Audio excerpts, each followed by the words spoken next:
Have you ever heard your own name when nobody was there? Not imagined it. Not mistaken another sound. Your name.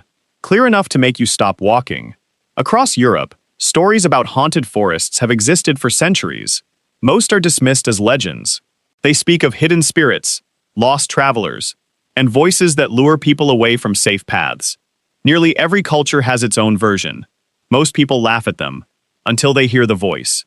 This story begins in the northern mountains of Europe, where one forest has been avoided for generations. Official maps still show the roads around it. Hikers occasionally pass nearby, but almost nobody willingly walks into its center. The locals simply call it the Whispering Forest. No warning signs explain why. No fences keep people out. Only silence. Visitors who ask questions receive the same uncomfortable reaction. Eyes turn away, conversations stop. Someone quietly says the same sentence every single time. If the forest knows your name, leave before sunset. Nobody explains what that means. One autumn morning, documentary photographer Daniel Mercer arrived to investigate the legend. He had spent years exposing myths that collapsed under careful research. Haunted castles became abandoned buildings. Ghost lights became atmospheric reflections. Strange creatures became ordinary wildlife.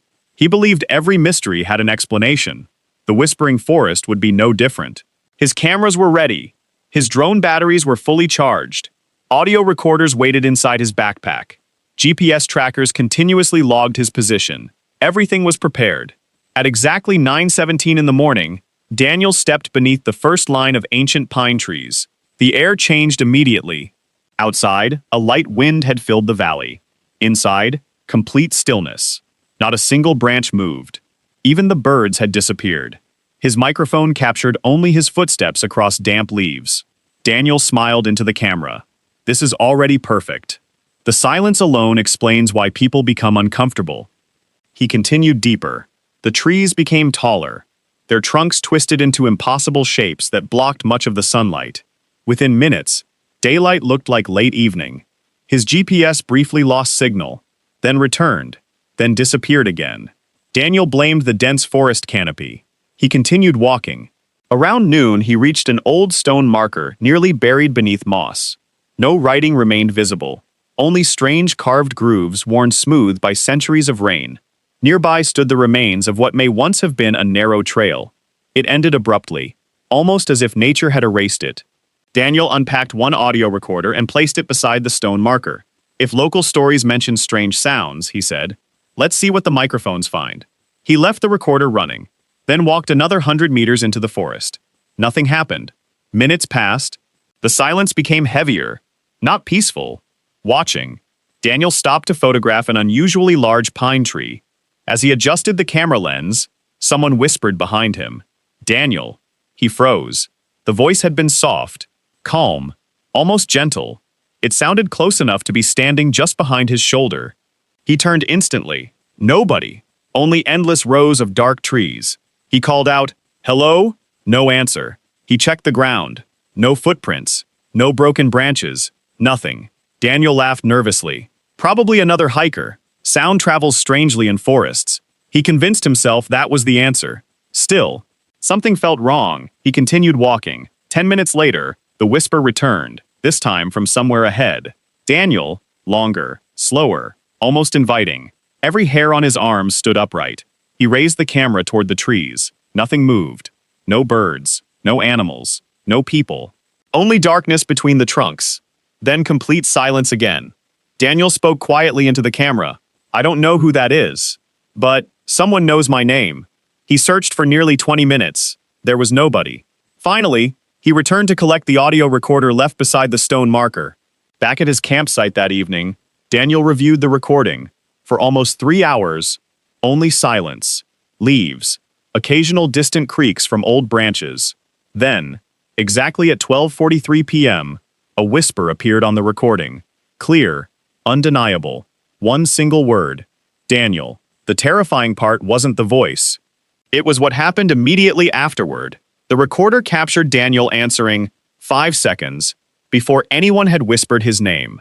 Daniel replayed the recording again, then again. The timeline never changed. At exactly 12:43 and 18 seconds, his own voice answered, "Who's there?" 5 seconds later, a A whisper calmly said his name. There was no editing, no damaged file. The timestamps were correct. The recorder had somehow captured his response before the voice existed. Daniel opened the backup recording from the camera mounted on his backpack. The picture showed him standing beside the ancient stone marker. Everything matched, except the sound. The camera microphone recorded nothing. No whisper, only wind. He compared both devices frame by frame. One recorder heard a voice. The other heard silence. That should have been impossible. The next morning he returned to the forest. This time he carried 3 synchronized audio recorders. Each device displayed the exact same time, down to the second. He wanted proof. Real proof. At 10:12 a.m., he placed the first recorder beside the old stone marker. The second remained clipped to his jacket. The third hung from a nearby branch facing the trail. He walked away. Every movement was filmed. Every second was documented. For nearly an hour, nothing happened. Then the forest changed. A cold breeze passed through the trees. Not enough to move the branches. Only enough for Daniel to feel it. The silence became deeper. Then, a whisper. "Daniel?"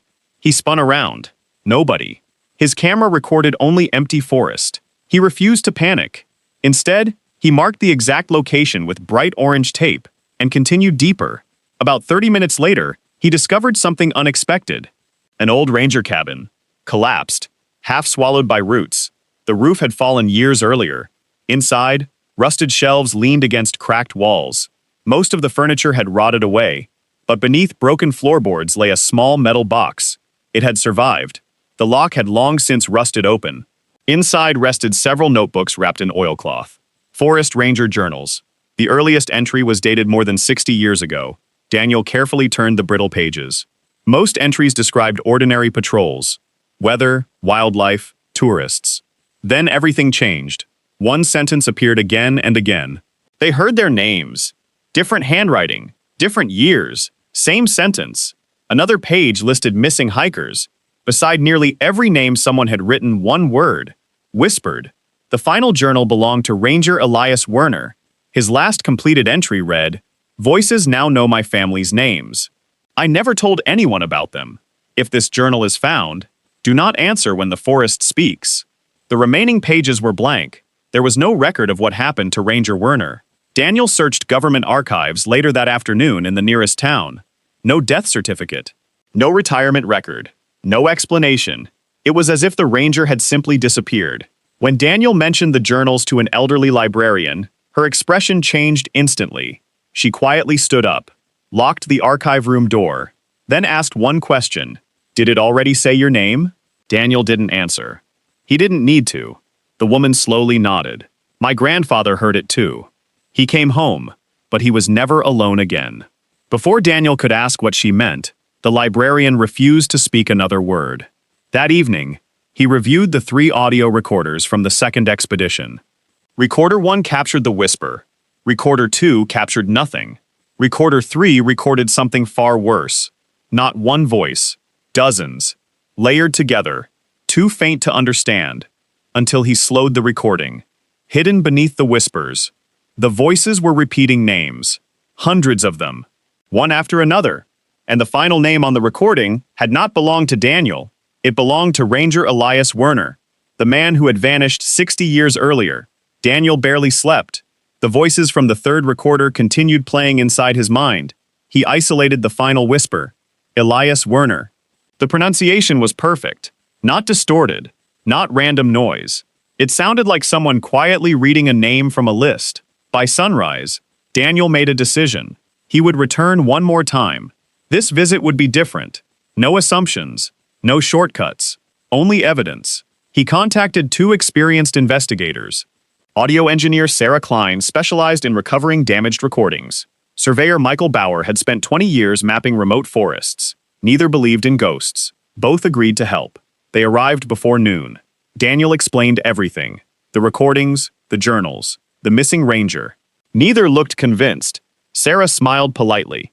"There will be an explanation." Michael unfolded a modern satellite map. "The forest isn't large enough for people to disappear forever." That confidence lasted less than an hour. The 3 entered the forest together. Every device was synchronized. 4 cameras, 3 GPS trackers, 2 drones, 5 audio recorders, 1 laser rangefinder. Everything logged continuously. At first, everything behaved normally. The drones climbed above the trees. GPS signals remained stable. The cameras recorded without interruption. Then, exactly 43 minutes into the expedition, every compass pointed in different directions. Michael checked them again. None agreed. He opened his digital survey equipment. It displayed 3 separate locations at once. All impossible. Sarah laughed nervously. Electronic interference. But there were no power lines. No military installations. Nothing capable of causing such interference. Daniel noticed something stranger. Fresh footprints. Deep impressions in the damp soil. They crossed the narrow trail ahead. Michael knelt beside them. They're recent. Daniel looked around. No one passed us. Michael slowly stood. His face had turned pale. Look carefully. Daniel finally understood. The footprints did not come toward them.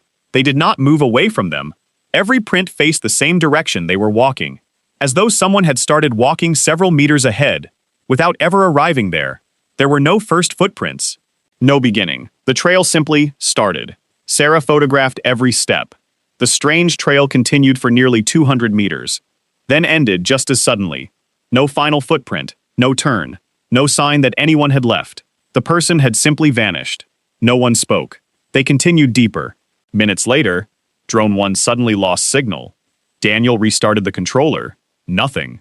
Michael climbed onto a fallen tree for a better view. There it is. The drone hovered above the forest, completely still. It ignored every command. Then, without warning, it began flying deeper into the trees. Not drifting. Flying. As if someone else controlled it. Daniel ran after it. The drone disappeared beyond the dense canopy. When they finally recovered, it nearly 30 minutes later, its battery was almost full. Its motors worked perfectly. The flight log showed something impossible. For 18 minutes. No one had been controlling it. Back at camp, Sarah examined the memory card. Most of the footage showed treetops. Then one frame changed everything. For less than a single second, the camera pointed straight down. Standing beneath the trees was a person. Tall, completely motionless. Wearing an old forest ranger uniform. The face could not be seen, only the badge. Michael enlarged the image. His hands began shaking. The badge number matched the journals. Ranger Elias Werner, the missing ranger. The drone's timestamp made no sense. The image had been recorded only 6 minutes earlier. Daniel refused to jump to conclusions. Perhaps someone had found the old uniform. Perhaps it was a coincidence. Then Sarah opened the GPS history. Their own walking route appeared clearly, but another route appeared beside it. A 4th tracker, moving at exactly the same speed, always 30 meters ahead, keeping the same distance, never stopping, never turning. There had only been 3 GPS devices in the forest. No 4th tracker existed. The signal ended at sunset, not because it stopped transmitting, because it left the map entirely. As if it had walked somewhere the satellite could no longer see. That night, Daniel reviewed every camera one final time. Nothing unusual appeared, until he reached the body camera worn by Michael. At 3:41 p.m., Michael suddenly turned toward the trees. He whispered one sentence. "So that's who's calling us." No one else reacted. Daniel paused the footage. He looked at Sarah. "Did you hear anyone speaking?" She slowly shook her head. Michael stared at the screen. "I don't remember saying that." Then Daniel pressed play again. The next 5 seconds had somehow vanished from every camera, every recording, every audio file, every GPS log. 5 entire seconds. Missing from reality itself. 5 missing seconds. Every camera had lost them. Every recorder had skipped them. Even the GPS logs jumped forward, as if time itself had been cut away. Sarah examined every memory card. There was no sign of corruption, no damaged sectors, no overwritten files. The recordings simply continued. One moment they were standing among the trees. The next moment they had taken several more steps. No one remembered walking. No one remembered speaking. Michael checked his watch. It matched every digital timestamp. Nothing suggested the missing time had ever existed. Daniel asked the question nobody wanted to answer. What happened during those 5 seconds? Silence. The next morning, the 3 investigators drove to the nearest village. It was barely visible from the road. Old stone houses, narrow streets, a church whose bell no longer rang. The place felt untouched by time. Several villagers watched them arrive. Nobody smiled. Nobody waved. Instead, people quietly went inside their homes. Curtains closed. Doors locked. Daniel entered the only small cafe in the village. An elderly woman served coffee without speaking. When Daniel mentioned the forest, she slowly placed the cup on the table. Her hand trembled. "You should leave." Daniel remained calm. "We're only trying to understand." "You won't." She walked away. An older man sitting near the window finally spoke. "They told you not to answer." Daniel looked at him. "We heard whispers." The man's face became pale. "Then you're already late." "And late for what?" The man refused to explain. Instead, he reached into his coat pocket. He placed a faded black and white photograph on the table. The picture showed 12 forest rangers standing beside the ancient stone marker. Daniel immediately recognized one of them, Elias Werner, standing in the center. But something else caught his attention. Every ranger was looking at the camera, except Werner. He was staring into the forest, as though someone had called his name. The old man quietly said, "That was taken the day before they disappeared." Daniel looked up. "They all vanished?" The man nodded. 12 men. One day. No bodies. No search ever found them. Daniel carefully turned the photograph over. A handwritten date appeared on the back, October 18th, 1966. Below it, a single sentence. They followed the voices. Sarah asked whether anyone had searched deeper into the forest afterward. The cafe became completely silent. Every customer stopped moving. Even the woman behind the counter froze. Finally, the old man answered. "Yes? How many came back?" He looked directly into Daniel's eyes, enough to warn the rest. Before Daniel could ask another question, church bells suddenly rang outside. Once, twice, then stopped. The old man's expression changed instantly. "You need to leave. Now." Everyone inside the cafe stood up together. Without another word, they walked toward the church. Daniel followed from a distance. The entire village gathered around a weathered stone monument. No names were carved into it. Only hundreds of small wooden tokens hung from iron hooks. Each token carried a single handwritten name, fresh names, old names, children, adults, families. Daniel quietly counted. There were far too many. An elderly priest noticed him. "You should not read them." Daniel ignored the warning. Near the bottom of the monument, he found one token that had been added recently. The ink was still fresh. It read, Daniel Mercer, his own name. His hands began shaking. He turned toward the priest. "Who wrote this?" The priest answered without hesitation. "No one." "It appeared this morning." Daniel stepped backward. "That's impossible." The priest slowly nodded. "So is everything else." As the investigators prepared to leave the village, a young girl quietly approached Sarah. She couldn't have been older than 8. She slipped a folded piece of paper into Sarah's hand, then ran away without saying a word. Back inside their vehicle, Sarah unfolded it. It contained only a child's drawing. 3 people walking into a forest. A 4th figure waiting beneath a massive black tree. Above every figure floated a name. Daniel, Sarah, Michael, and above the 4th figure, not Elias Werner, not anyone from the village, just one word, waiting. In the corner of the page, written in careful handwriting, was one final sentence. It learns every new voice. The investigators looked at each other. None of them had ever told the villagers their names. Not once. Daniel stared at the child's drawing for a long time. There was no signature, no date, no explanation. Only 4 figures. 3 entering the forest, 1 waiting inside it. Sarah folded the paper carefully. "We never introduced ourselves." Michael nodded. "Not to anyone." The village could not have known their names. Yet the drawing named all 3 of them perfectly. Daniel tried to find a logical explanation. Someone had seen their press credentials. Someone had searched them online. Someone wanted to frighten them. Each explanation sounded weaker than the last. By late afternoon, they returned to the forest. This time they agreed on one rule. No one would respond if they heard a voice, no matter what it said, no matter who it sounded like. The forest greeted them with the same unnatural silence. The wind disappeared. Birdsong ended. Even their footsteps seemed quieter than before. Daniel switched on every recorder. Sarah monitored the audio levels. Michael marked their route with bright orange ribbons every 50 meters. If anything happened, they could follow the markers back. For nearly an hour, nothing changed. Then Daniel heard it. Not his name, his mother's voice. Soft, warm, exactly as he remembered it. Daniel. Come here. He stopped instantly. His mother had died 8 years earlier. The voice was identical. Every word, every pause, every breath. He closed his eyes. No, it wasn't real. He kept walking. 20 steps later, Sarah froze. Tears filled her eyes. She whispered, "My brother." Daniel looked at her. She shook her head. "I can hear him." Her younger brother had disappeared in an avalanche 12 years before. She had never spoken about him during the investigation. But now his voice drifted between the trees, calling her by name. Michael suddenly covered his ears. Stop talking. Neither Daniel nor Sarah had spoken. Michael slowly looked toward the darkness. My father is asking for help. His father had died only 6 months earlier. The voices knew things no stranger should know. They were no longer repeating names. They were becoming personal.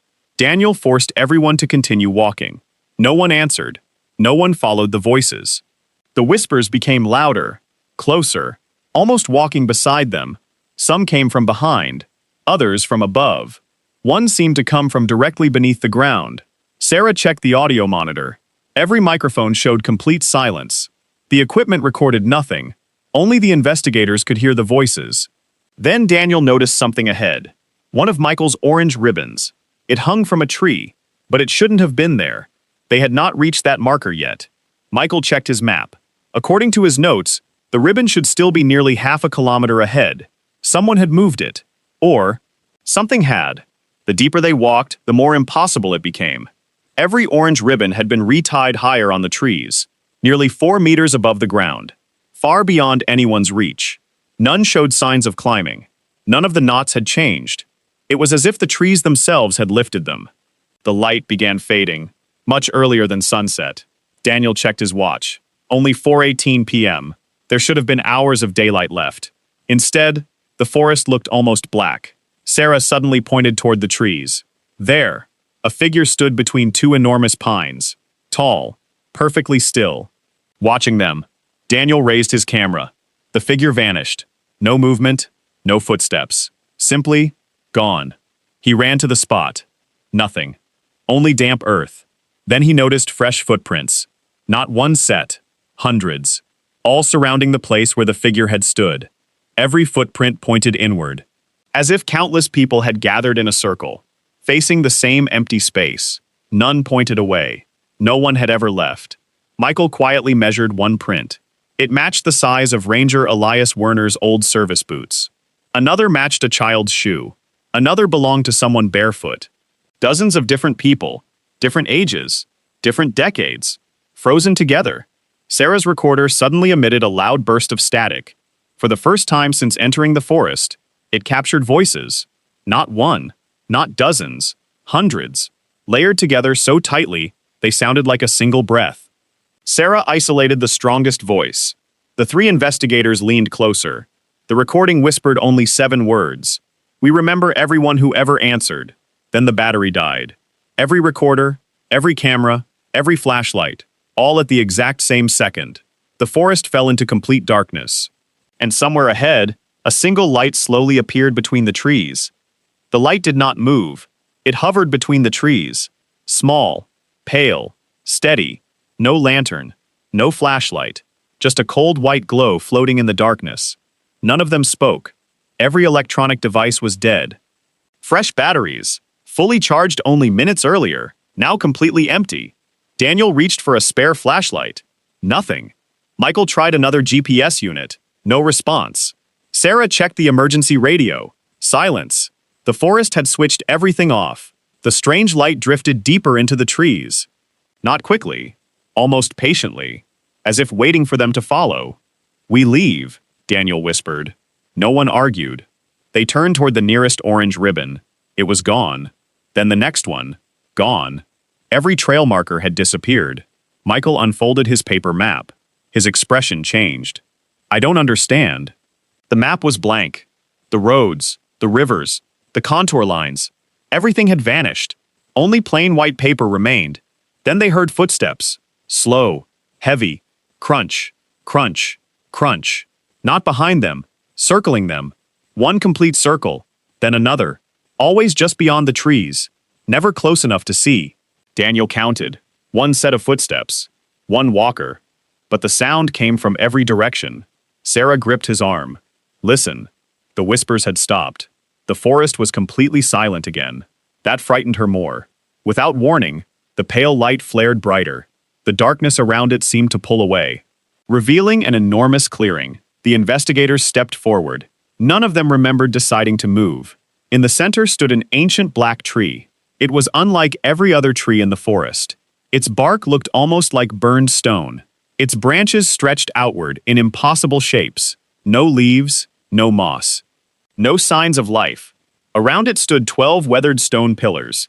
Each leaned slightly inward, forming a perfect circle. Daniel immediately recognized the place. The stone circle from the oldest local legends. The place every map avoided. The heart of the forest. Michael measured the tree with a laser rangefinder. The device briefly came back to life. One reading appeared. Age, unknown. Then it died again. Sarah approached one of the stone pillars. Something had been carved into its surface. Not words. Names. Hundreds of names. Layer upon layer. Some so old they had almost disappeared. Others looked fresh. Daniel ran his fingers across one carving.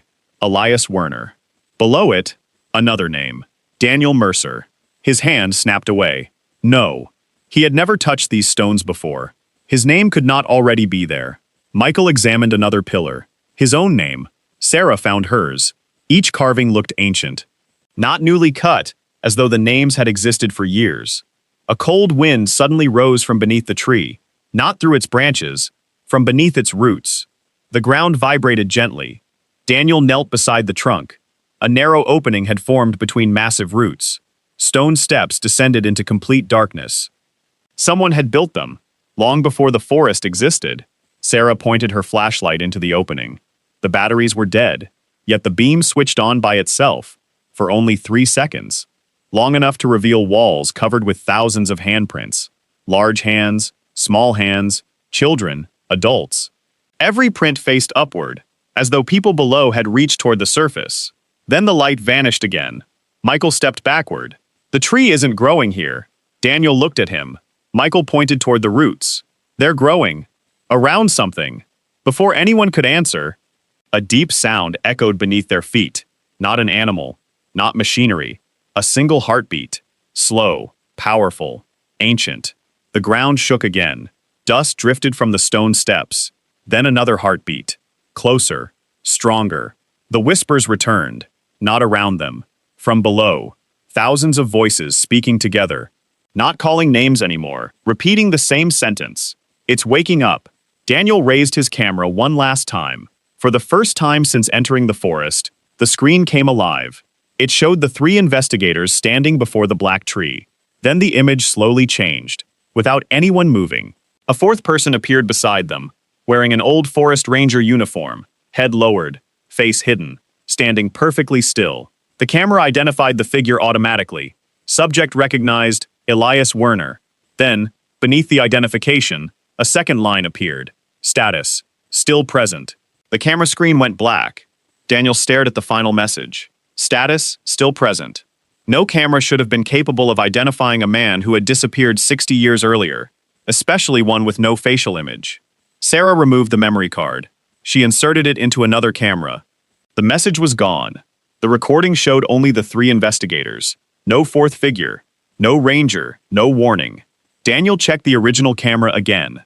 The message returned immediately, as if it existed only inside that device.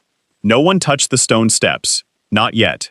Instead, they searched the clearing. The 12 pillars formed a perfect circle around the black tree.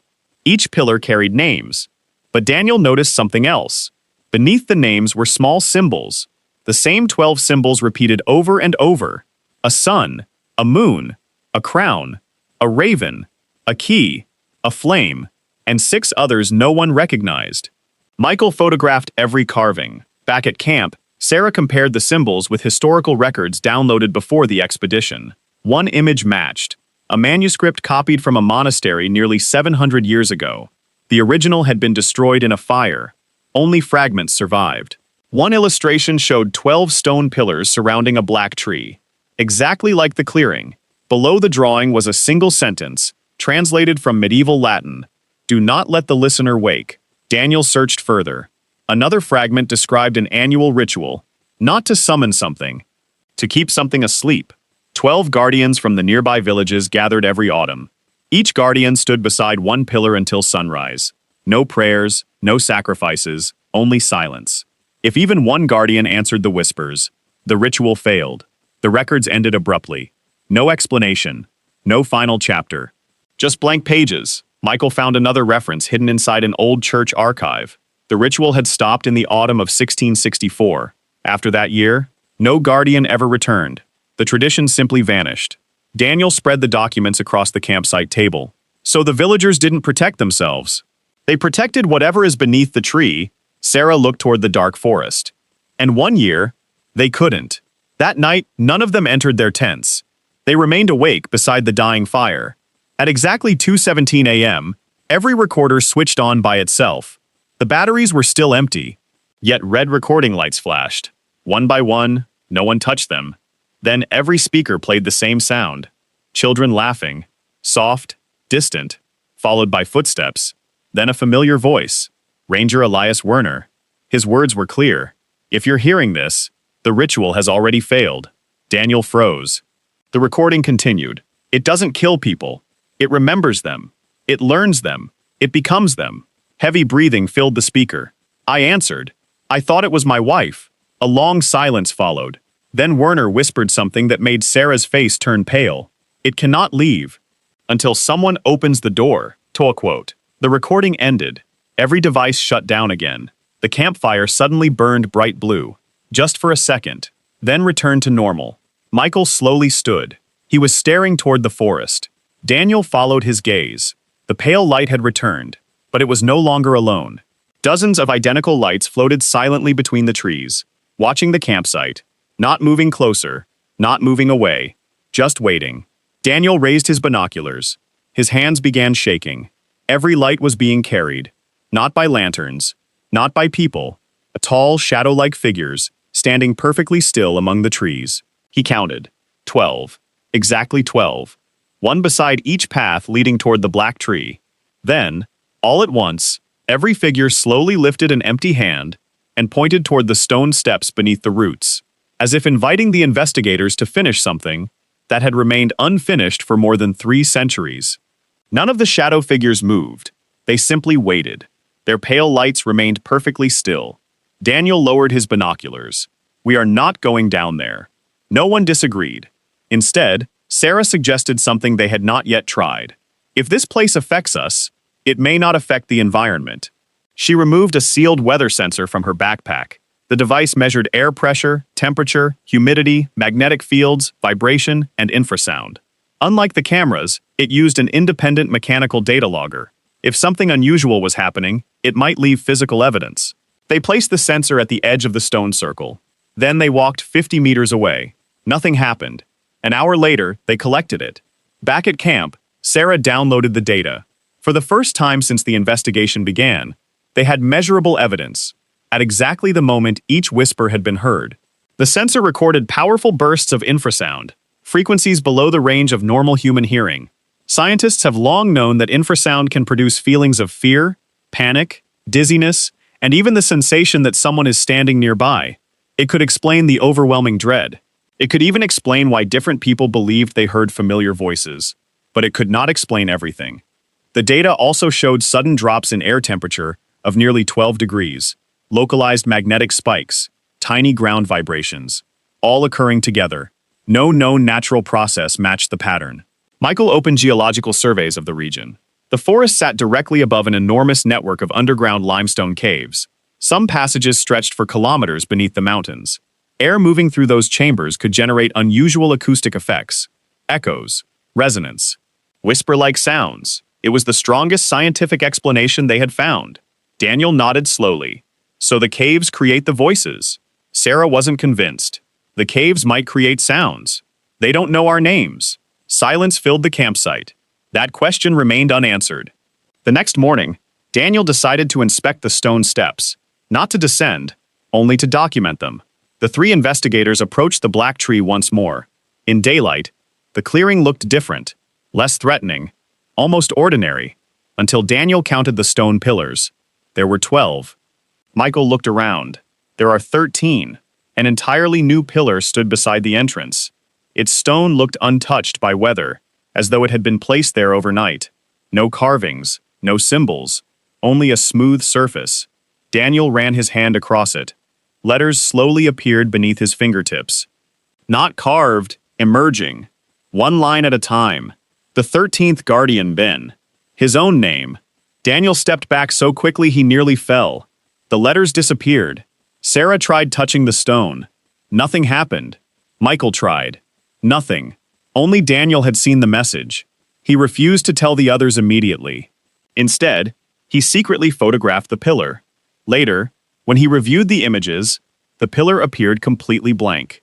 No writing, no evidence, only smooth stone. That afternoon, they returned to the village one final time. The elderly priest listened quietly as Daniel described the underground caves. The scientific theory, the infrasound, the magnetic fields. When Daniel finished, the priest smiled sadly. We discovered the caves hundreds of years ago.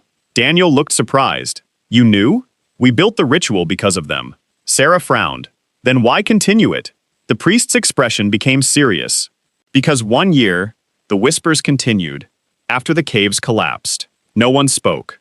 The priest reached beneath the altar. He removed a small wooden box, wrapped in faded cloth. Inside lay a handwritten letter. The paper was yellow with age. The signature at the bottom read, Elias Werner. The missing ranger had written one final message. It contained only 3 sentences. I found the truth. The voices are only the key. Do not open what answers. Daniel unfolded the final page. Hidden beneath it, there was a rough hand-drawn map, not of the forest above, of the tunnels below. One passage ended beneath the black tree. Beside it, Werner had written a single word, door. The map lay across the wooden table. No one spoke. A single word echoed through every thought. Door. Not cave, not chamber, not tunnel. Door. Daniel traced the final passage with his finger. It began beneath the black tree, then stopped. Not because the tunnel ended, because Werner had drawn a thick black line across it, as if he wanted no one to continue. Michael compared the map with modern geological surveys. Every tunnel matched. Every underground chamber existed, except the last one. There was empty rock where Werner had drawn the door. Officially, nothing was there. Sarah quietly folded the map. We've come this far, Daniel nodded. Tomorrow morning, one last investigation. Before sunrise, the 3 returned to the clearing. The black tree stood exactly where they had left it. The 13 pillars remained. The stone steps waited beneath the roots. This time, they descended. The staircase continued far deeper than expected. The air became colder. Every sound disappeared. Even breathing felt strangely distant. At the bottom, the passage opened into an enormous stone chamber. Its walls were covered with thousands of handprints. The same handprints Sarah had seen through the brief flashlight beam. Some were centuries old. Others looked almost fresh. In the center of the chamber stood a massive stone arch. No door, only an empty opening. Yet beyond it, nothing could be seen. Not darkness, not light. Simply absence. Daniel aimed his camera through the arch. The screen filled with static. Then one sentence appeared. Access denied. Michael examined the floor. 12 shallow circles surrounded the arch, each exactly the size of a person standing still. The Guardians, Sarah whispered. They stood here. Daniel noticed a 13th circle, separated from the others, closer to the arch. Inside it, a single pair of weathered ranger boots, perfectly preserved. The leather had not decayed. The laces remained tied. Daniel recognized them immediately. Ranger Elias Werner's boots. No body, only the boots. Beside them lay an old cassette recorder. Dust covered every surface except the play button. Sarah carefully pressed it. The tape crackled. Then Werner's voice filled the chamber. If this recording still exists, then I failed. I believed the voices came from below. I was wrong. They come from us. Long silence. I crossed the arch. I returned. But something else came back first. Daniel's breathing stopped. The recording continued. It learns every memory, every fear, every voice. It speaks, because we taught it. It remembers, because we cannot forget. A loud impact echoed through the tape. Werner gasped, then whispered one final warning. When it says your name, don't let it finish. The cassette clicked. Silence. Without warning, the entire chamber shook. Dust poured from the ceiling. The stone arch began to vibrate. Then, a whisper emerged from the empty opening. Not loud, not threatening. Gentle, almost kind. Dan? The voice stopped halfway through his name. Daniel remembered Werner's warning. Don't let it finish. He stepped backward immediately. Sarah grabbed Michael's arm. All three ran toward the staircase. The whisper followed, growing louder, closer. Daniel, Sarah, Michael. The voices no longer came from the arch.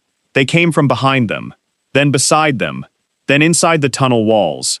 As they reached the surface, the shaking stopped instantly. The clearing became silent once more. The black tree stood motionless, as if nothing had happened. Daniel looked back one final time. The 13th pillar was gone.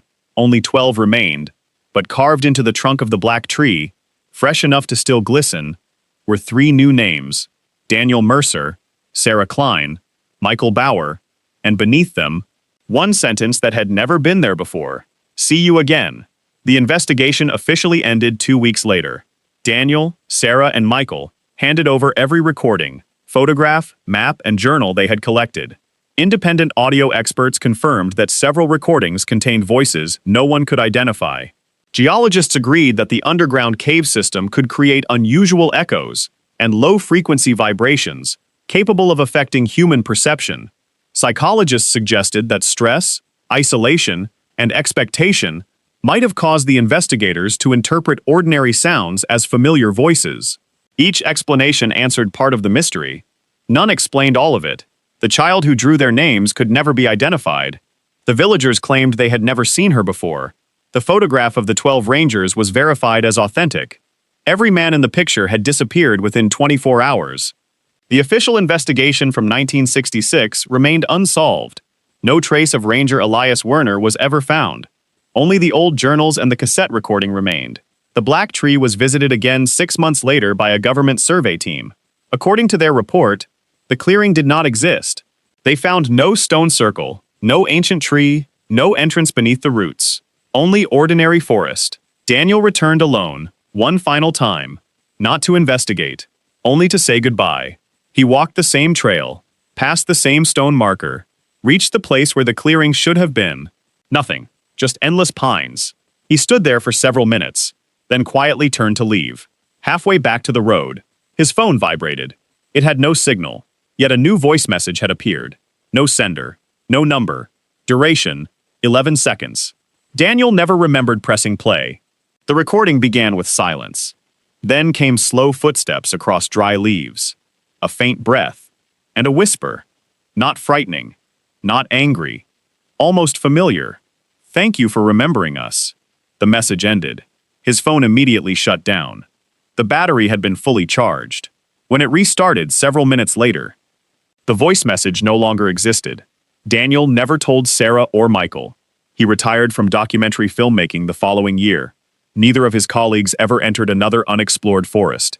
Their investigation became another unsolved case, discussed by historians, questioned by scientists, dismissed by skeptics, remembered by the villagers. Even today, travelers passing through the mountains occasionally report hearing someone quietly call their name from beyond the trees. Most keep walking. Some turn around. No one knows what happens to those who answer. Was the mystery caused by hidden caves, infrasound, and the extraordinary power of the human mind? Or did those natural forces simply conceal something much older, waiting beneath the forest? No one has produced a complete answer. Perhaps no one ever will, because the oldest mysteries rarely end.